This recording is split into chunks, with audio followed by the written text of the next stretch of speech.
অমূল্য বনজ গাছপালার পর এবার বন দস্যুদের লালসার শিকার হলো এক বন্য হাতি। হাতির দাঁতের লোভে এক বন্য হাতিকে গুলি করে নির্মমভাবে হত্যা করল বন দস্যুরা। ঘটনা কল্যাণপুর বন বিভাগের অন্তর্গত প্রমোদনগরের তুইরুপাছড়ার জঙ্গলে।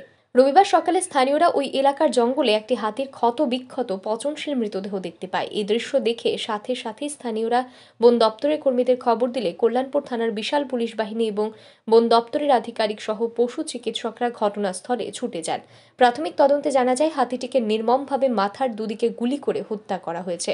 সেই সাথে হাতিটির মাথার একটি অংশ, পেছনের পায়ের একটি অংশ এবং দাঁত কেটে ফেলা হয়েছে, যা অত্যন্ত হৃদয় বিদারক।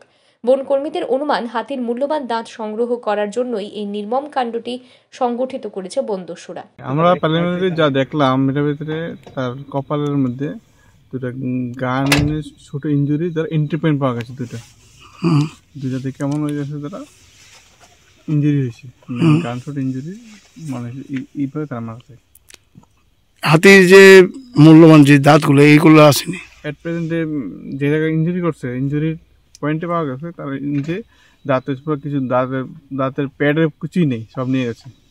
আর কি কিনেছে হাতির থেকে মাংস নিয়ে গেছে প্রায় 300 থেকে 400-500 কেজি মাংস নিয়ে গেছে। মাংস নিয়ে গেছে, কান নেই, দুটো কান নেই, তারপর লেজের মাথাটা নেই, পা নেই, নিয়ে গেছে সব।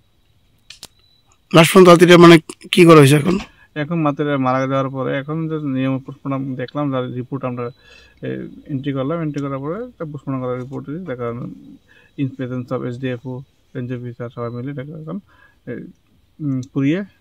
পুরোপুরি মাটিতে পুঁতে দেওয়া হয়েছে। প্রাথমিক তদন্ত শেষে ময়না তদন্তের প্রক্রিয়া সম্পন্ন করে রবিবার রাতে হাতিটির দেহটিকে সৎকার করা হয়।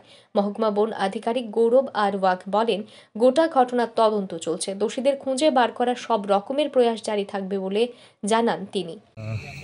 ये हमारा जो प्रमोद नगर आरएफ है under Kalyanpur range of Teliamura sub division, वहाँ पे हुआ है इंसिडेंट। ये उत्तर महारानीपुर जो विलेज है उसके नॉर्थ साइड में पड़ता है और हमें इसका सुबह खबर आया था लगभग 9 बजे। लोकली मिला खबर कि यहाँ पे एक एलिफेंट इंजर है, क्षतिग्रस्त होके पड़ा है। तो उसके बेसिस पे हमारे लोकल वॉलंटियर और कुछ यहाँ पे जो स्टाफ है वो आए, उन्होंने सर्च किया तो यहाँ पे आके उनको मिला कि यहाँ पे एक कारकास है, एलिफेंट की मतलब डेड बॉडी यहाँ पे डिस्कवर हुई। फिर उसके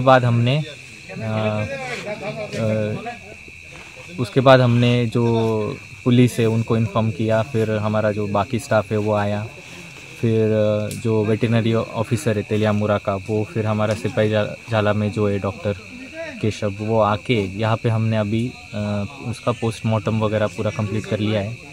तो ये प्राइमा फेशी देख के लगता है कि ये पोचिंग का केस है, तो उसके रिगार्डिंग हम हमारा इन्वेस्टिगेशन फिर शुरू करेंगे। सर इसका जो दांत है, हाँ, वो है क्या लेके गया? दांत अभी हमें मिला नहीं है, तो हम उसकी जांच करेंगे। উল্লেখ্য, আজ থেকে প্রায় 10 বছর পূর্বে উত্তর মহারানীপুরের ঘন জঙ্গলেও প্রায় একই রকম ঘটনা ঘটেছিল, যার তদন্তের ফলাফল আজও অজানা। কাজেই এবারের এই ঘটনার তদন্ত কতটুকু ইতিবাচক ফল দেবে তা নিয়ে যথেষ্ট সন্দেহ রয়েছে। সেই সাথে এই ধরনের ঘটনায় বন কর্মীদের ভূমিকা নিয়েও প্রশ্ন উঠতে শুরু করেছে। গভীর জঙ্গলে একটি হাতিকে গুলি করে হত্যা করে হাতির দেহের মূল্যবান বিভিন্ন অঙ্গ কেটে নিয়ে যায় বন দস্যুরা, অথচ টেরও পেলেন না বন কর্মীরা।